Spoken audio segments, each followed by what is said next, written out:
அவர் என்ன சொல்கிறாருன்னா, பிரான்ஸ் நாட்டில் வந்து வேலை இல்லாமல் இருக்கக்கூடியவர்களுக்காக வேண்டி அவங்களுக்காக வேண்டி உதவி பண்ண தர்றாங்க.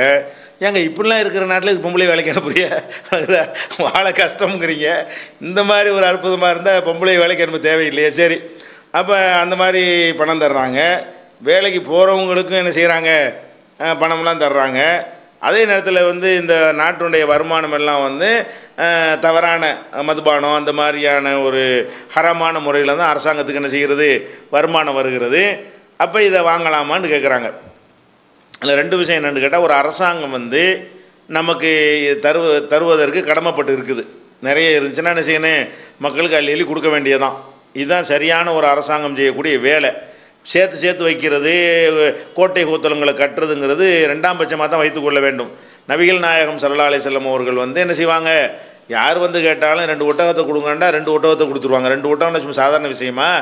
ஒரு வெளியூர்லேருந்து ஒருத்தர் வந்து கேட்டாலும் என்ன செய்வாங்க, கஜானாவில் நிரம்பி வழிஞ்ச உடனே 2 ஒட்டகம் 2 ஒட்டகத்தை எடுத்துகிட்டு போ, நீ 3 ஒட்டத்தை வாங்கிட்டு போம்பாங்க. அப்போ இவர் என்ன வறுமையை அஞ்சாமல் அள்ளி கொடுக்குறாருப்பா, எல்லோரும் இஸ்லாத்தில் சேருங்கப்பான்னு சொல்கிற அளவுக்கு வந்து ஒரு பிரச்சாரம் நடக்கிற அளவுக்கு அள்ளி கொடுத்தாங்க. அது வந்து ஒரு நல்ல ஒரு காரியம்தான்.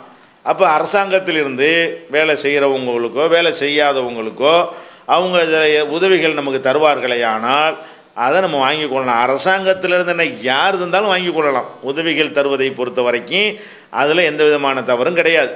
அவர்களுடைய வருமானம் தவறாக இருக்குமே ஆனால் அது நம்மளை பாதிக்கவே செய்யாது.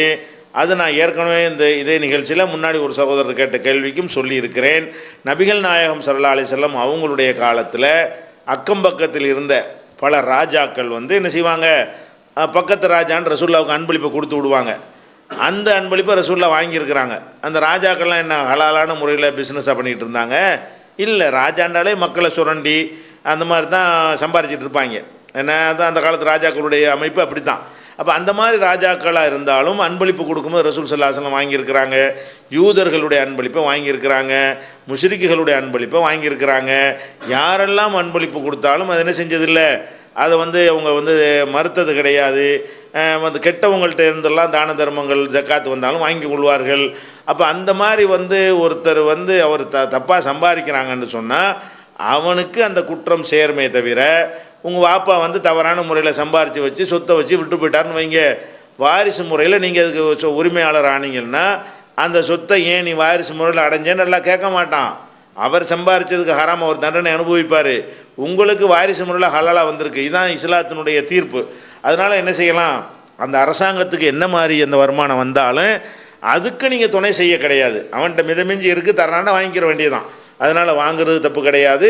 அவனுடைய வருமானம் எப்படி இருந்தாலும், யார்கிட்ட நீங்கள் வாங்குறதா இருந்தாலும் அவனுடைய வருமானம் என்னங்கிறத பார்க்க சொல்லி அல்லாஹ்வுடைய ரசூல் ஒரு ஹதீஸ் கூட காட்ட கிடையாது.